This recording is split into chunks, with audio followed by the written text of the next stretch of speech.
আসসালামু আলাইকুম। দেশ ও দেশের বাইরে থেকে যারা আমার ভিডিওটা দেখছেন তাদেরকে জানাই তৃতীয় শুভেচ্ছা। আজকে আপনাদেরকে দেখাবো মূলত হাইব্রিড জাতের পাঙ্গা সুপারি। আপনারা অনেকেই আছেন প্রবাসী ভাইয়েরা যে বাণিজ্যিকভাবে রোপণ করতে চান, যে খাটো মানে খুব অল্প বয়সে ফলন দেবে এমন কোনো সুপারি। তাদেরকে আমি সাজেস্ট করবো ভাইয়া আপনারা পাঙ্গা সুপারি লাগান। যদি আমার পাশে যদি একটু দেখায়, দেখেন এখানে একটা গাছ আছে, দেখেন গোড়ালো কিরকম মোটা হবে, দেখেন একটু ছোট থেকে দেখেন কিরকম গোড়ালো মোটা হবে, দেখেন একদম ঝোপালো কিরকম প্রকৃতির। দেখেন গাছগুলো হবে একদম সুস্থ সবল, দেখেন প্রিমিয়াম গঠনের।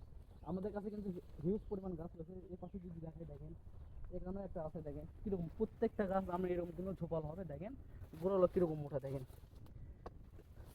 মূলত এগুলো আপনার হচ্ছে আমরা 3 থেকে 4 বছরের ভিতরে ফলন থাকে। আপনার কাজ যখন মানে আনুমানিক আপনি যখন 3 থেকে 4 ফিট পর্যন্ত কাজ হয়ে যাবে, তখন থেকে আপনার এগুলো ফলন কিন্তু দিয়ে থাকে অলরেডি।